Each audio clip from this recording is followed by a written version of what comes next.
First is Corona. మాకు ఇప్పుడు సుమారు 62,000 crores ఆ సెల్ఫ్ జనరేటెడ్ రెవెన్యూ ఉంది, స్టేట్ ఓన్ రెవెన్యూ. కరోనా లేకపోతే this would have touched 98,000 crores. The details మీకు ప్రజెంటేషన్లో వస్తాయి.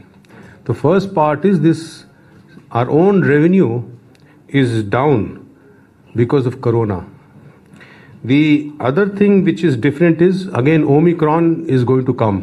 It is coming. It has already come. Anduvala Omicron also is going to give a big hit on our revenues.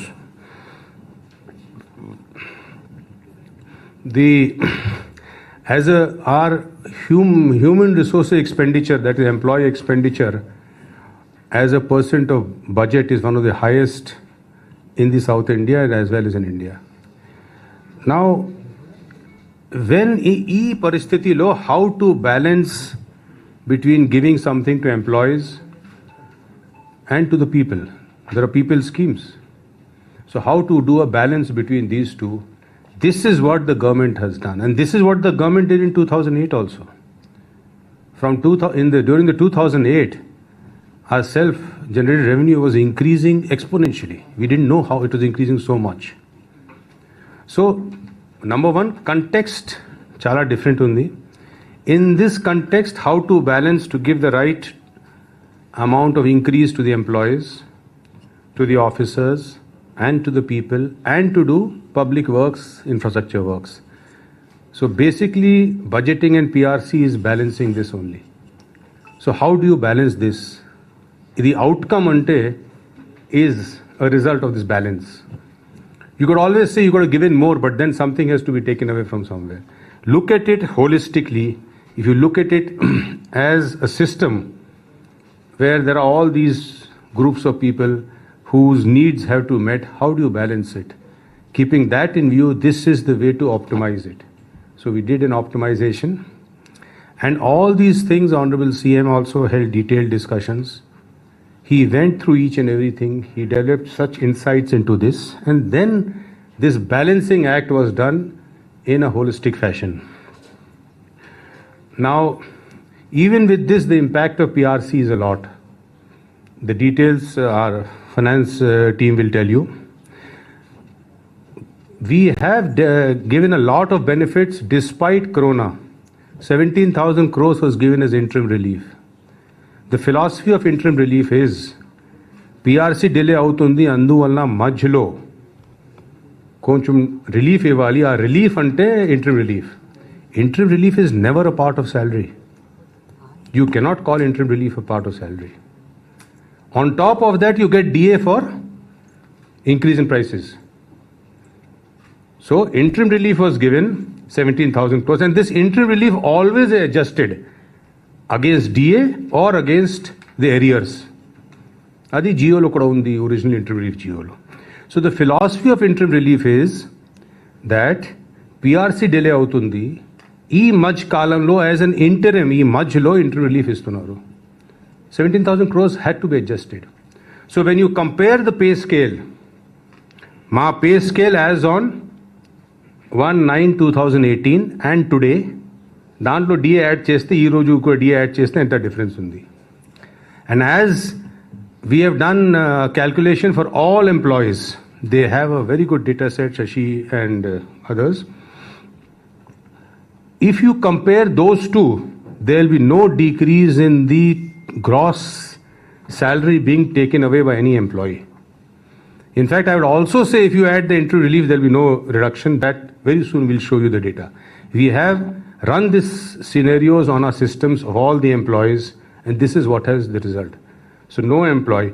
Now, if you go into that modulo that this HRA has increased, this HRA is a different matter. Something will increase, something will decrease. But you should see overall what has happened, the holistic picture. Has it increased or has it decreased?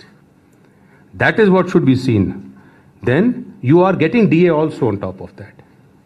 So it is not that, the increase in prices were not factored in and other things, or it was ignored. Having said that, about HRA, now as a conscious decision, we are moving towards the Government of India pattern where lot of states, big states like UP, etc., are already following the Government of India pattern. So based on that, this Government of India pattern. You could also say that you IAS officers are getting more money. That is also not correct. On that also, orders are being given. We will be treated on the same plane as all other employees. No longer IAS is that heaven born that you will not be treated. That also is happening. There's details again, they'll tell you what all is going on. Now PRC, besides interim relief, there are several other benefits given. Time scales to contract employees, home guards increase in salary, A&Ms increase in salary. So many things were given. All these are listed out and will be shown to you. Now the gratuity was increased. So it is like this. In pension also, there was a pattern of increasing pension after 70 years, 80 years. Kani Government of India kuda pattern undi. The Government of India pattern follow chestunnam. Enduku Government of India PRC is a 3-member PRC. They do a more technically professional job than a 1-member PRC of the state government. So when Government of India can say that this much pension you will get more after this many years, what is the argument against following it?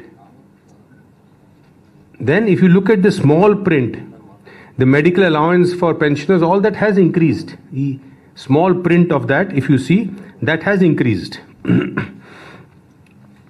The minimum time scale for the really poor, who are they? The poor has now been increased to 20,000, right? Now 20,000. Outsourcing and contract who would usually not be part of PRC, వాళ్ళకి తర్వాత డబ్బు ఇస్తాం, వాళ్ళు కూడా ఇప్పుడు నుంచి ఇస్తున్నాం. They are the maximum affected in this time of crisis of COVID. My only suggestion would be, number one, look at it holistically. In life also, we lose something, we gain something. You have to look at the net. That is one. No employee's gross salary will be reduced. If you are taking 10,000, you are going to get more than 10,000. Exact percentage they will say. If you go and look into that, something is increased, something is reduced. That will happen. That will always happen. Everything cannot increase. And most important, you are in a big economic system. Our economic system chuste, this is the best alternative. The optimization which all of us have done under the leadership of Honorable Chief Minister. So with these few words, I will now request Shamsher Singh ji and Shashi Bhushan ji to meeku details istaru, so chustaru. So we are only giving you facts. No opinions, no beliefs. Meeku facts istam. Meeru dantlo chadivi, me analysis chesi, meeru rayandi. So we are just giving you facts. I'll request now Vijay to please conduct the proceedings, please.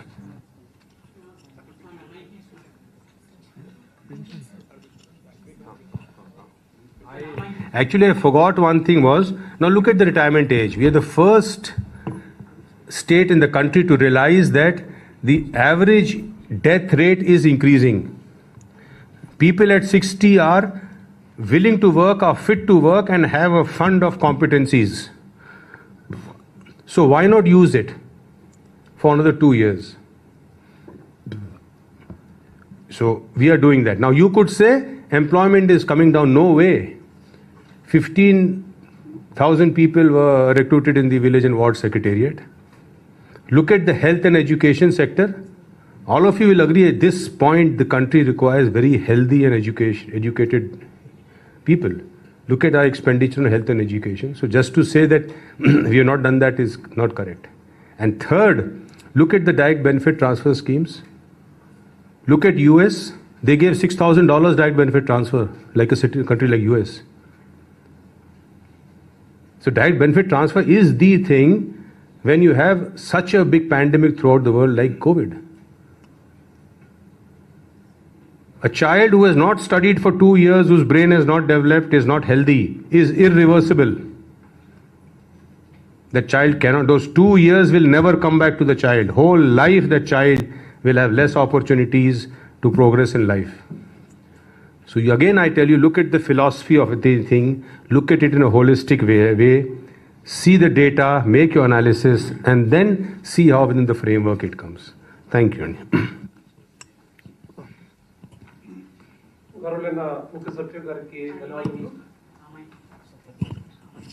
Sure.